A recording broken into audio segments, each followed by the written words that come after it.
उस वीडियो में बाबू आपको 3 नंबर क्वेश्चन बता चुके हैं, दूसरा का तीसरा क्वेश्चन बता चुके हैं। अब इस वीडियो में बाबू दूसरा के चौथा क्वेश्चन बताने वाला है। ठीक है, चलिए ये भी आपका बाबू वीवीआई क्वेश्चन है। ये जो भी आप कंपटीशन अंदर जो भी एग्जाम दीजिएगा ये सब क्वेश्चन आपका एग्जाम में आता है। ठीक है, चलिए क्वेश्चन पढ़ के चलते हैं कि मीना 2000 रुपए निकालने के लिए कहाँ गई थी? बैंक गई थी। कौन? मीना। ठीक है, फिर करा क्वेश्चन कि उसने खजांची से 50 रुपया तथा 100 रुपया का नोट देने के लिए कहा।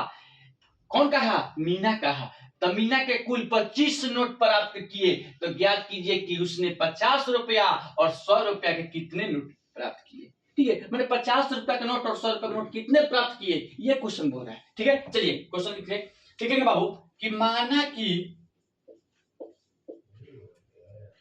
कि 50 रुपया का नोट X है। माना कि 50 रुपए का नोट X है तथा 100 रुपया का नोट क्या है? Y है।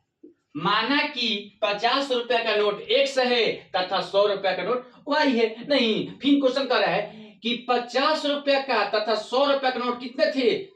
200 रुपया बैंक से 2000 रुपया बैंक से निकाले। ठीक है, लिखेंगे प्रश्न से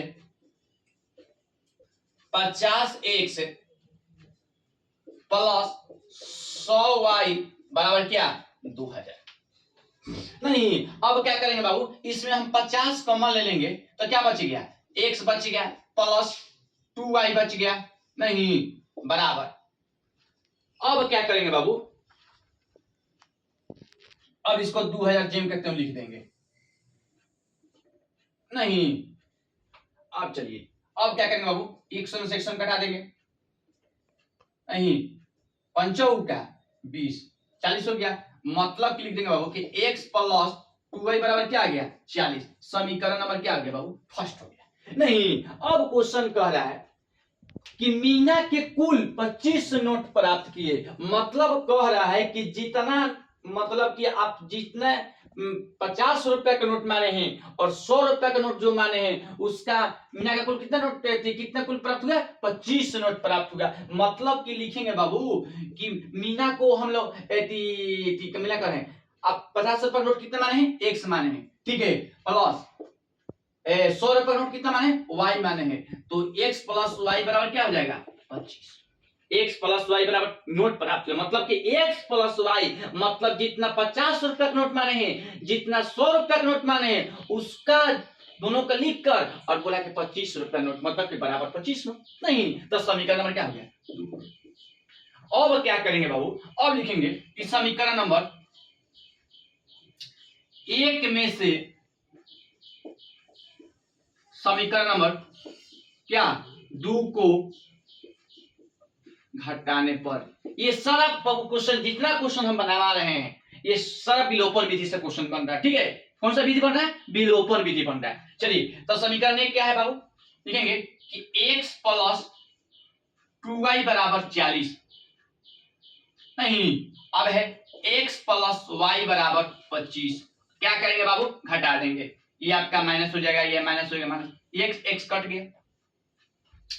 2y में से y घटेगा तो प्लस y हो जाएगा, क्योंकि बड़ा का चिन्ह प्लस से प्लस हो जाएगा। अब देखिए बराबर 40 में से 25 घटेगा तब क्या बचेगा? 15 बचेगा।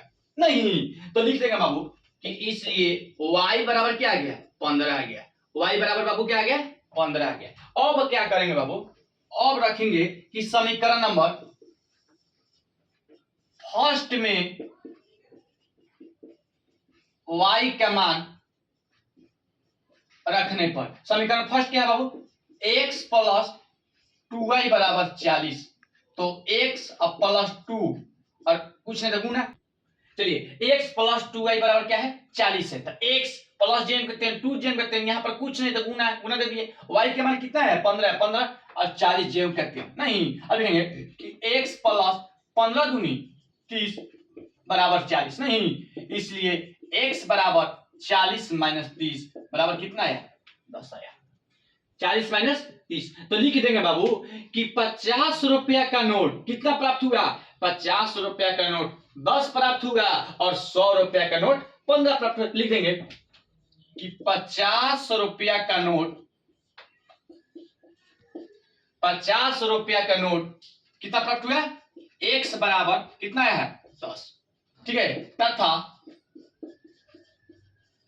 100 रुपया का नोट मतलब कि y, 100 रुपया का नोट कितना माने, क्या माने है? y माने, y बराबर क्या? 15। ठीक है, यही बाबू बुक में आपका आंसर आया होगा। ठीक है, ठीक है।